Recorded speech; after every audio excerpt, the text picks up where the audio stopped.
Hey, so thanks for tuning in. Today's topic is about can you avoid IR35? And I don't think so. I don't really think you can avoid IR35. It's not something that's going to just, disappear. The government's really keen, HMRC specifically, to implant IR35 and make sure that the correct taxes are being paid, Because I tell you what, when I first came to the UK, and I heard about contracting being not more financially beneficial. It's all about trying to be keen about working in more, cutting edge technology and taking your life into your own hands so that you're more in charge of your destiny. Contracting was great.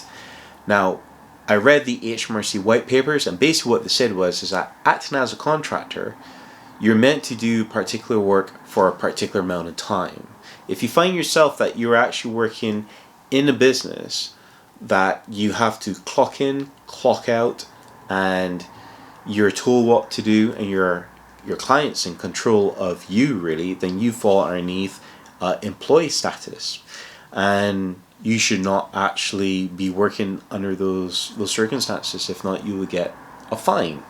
So I've always had it in my mind that if I'm given a 3 months project or a 6 months project, I make sure it's done within that time, and I'm already looking to move on. That's the whole ethos about contracting.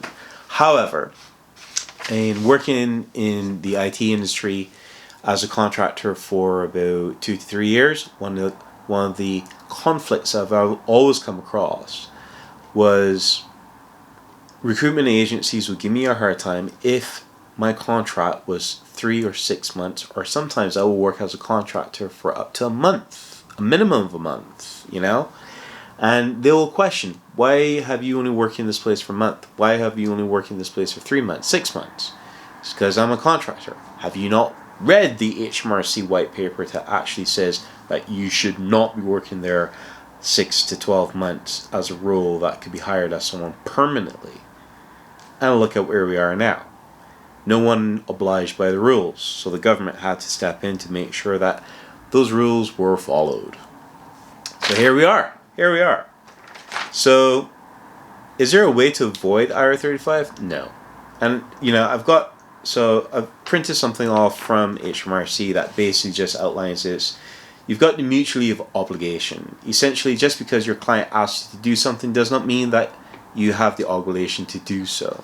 Meaning, if your client tells you that you need to be able to, although your expertise is, let's say, Azure, for example, my favorite cloud technology, and you're deploying that product, and the client tells you to deploy AWS, you've got no obligation to oblige. They'll send you the notice, but if you don't want to do it, you don't have to. That's the whole point of contracting. Substitution. The client's not hiring a particular individual. You run your own limited company, so clients cannot stop you from sending a suitable substitution, which I have done up very recently.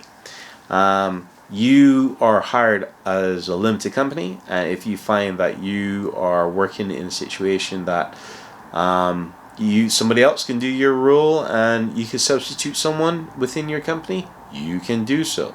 And that's the whole point. And you have to prove that. Control. The clients can tell you what works need completing, but they do not control how the task is completed. Meaning, if your client is telling you to deploy something within Azure, AWS, and Google, and you decided that you're not going to use anything but Terraform, then your client doesn't really have that control to tell you what to do. I think there's a gray area, because if the client says, I want X amount of virtual machines deployed, I want X amount of databases done, I want this in a PaaS solution, SaaS solution, whatever, and you're able to deploy that using your own skill set, then your client shouldn't complain. Now, this is where when you're interviewing for the job and the client says, well, I want this really deployed in Terraform, and I want this deployed in using either Circle CI, or if I want this being used with Azure DevOps, then therefore you agree to that, that's written in your contract, that's where the control and obligation comes into play. So you can't really just break away or stray. So the point being is that if you find yourself in that category of any one of those, it's most likely you've got a higher percentage of falling within IR35. Now, the situation that I'm finding myself in that I wish to share with everyone is you need to take your career to the next step where you're actually becoming your own company. You're still your own boss underneath a limited company, but this is a time where you need to be able to get sales, get your clients coming through the door so that you are able to work in a means of a company. So what I mean by that is that you're selling to your customers have heard and they like your pitch, they're interested in your skill set to achieve a particular goal, and you have a statement of works to say we contractually agreed for us to make all these things in steps. These are things that are in scope of the statement of works, and we will achieve these by X amount of days because that's what you scope for. If you go over that because the customers move the goalposts, then therefore you have to renegotiate probably more money or probably more time, or if you feel as though that the client keeps changing everything, keep changing what has been agreed, then basically what it is that you have to agree to another statement of works. Now, the downfall behind that is that if you've achieved what was set out, and your contract is within 15 days or 20 days, let's say for argument's sake, then you don't get paid until the 15th or 20th day, right? Because that's what your statement of work has. Unless you've agreed to the customer, I will get paid on increments of 5 when I've achieved these goals. And that's what I recommend. If you're going to a client and you're actually going to be working for 15 to 20 days, you should get paid in increments. So blocks of 5, like how we normally get paid now. But that's only that you achieve these particular tasks in this particular time. And there are ways to do that. And that's what I'll be doing now. Now, the thing is, for you to achieve trying to get qualified leads coming through, what may happen is that you would hire a sales rep to then therefore help sell your skills. Now, there's something a little bit troublesome about that. Let's say, for example, that the sales rep doesn't understand your skills or doesn't have the contacts or doesn't make anything. You still have to pay that person a salary out of your limited company that you may not see any return. That's the risk.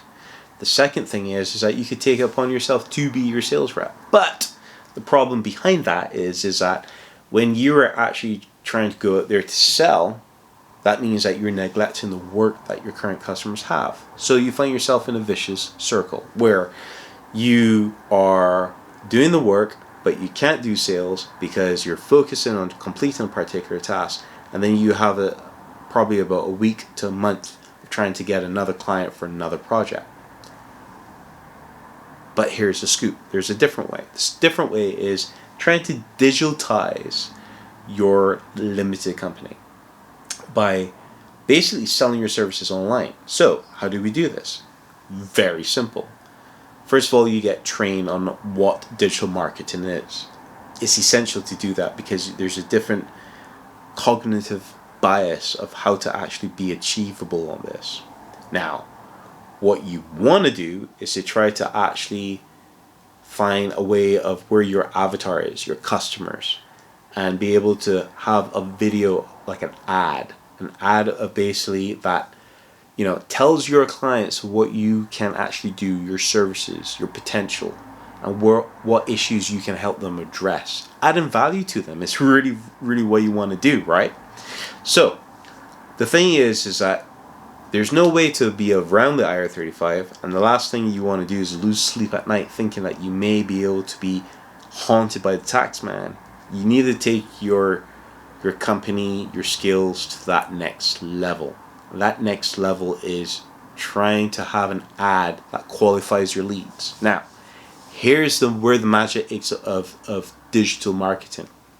When you pitch an ad, right, and that client that potential client sees your ad and they can actually hear what value you can add to their services, and they click yes, I'm interested, and they send your email details and a time best to call them, they're pre-qualified leads.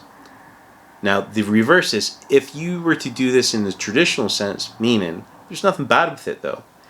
You pick the phone up and you have a list of people to call, and you have to go through all those lists of to call people.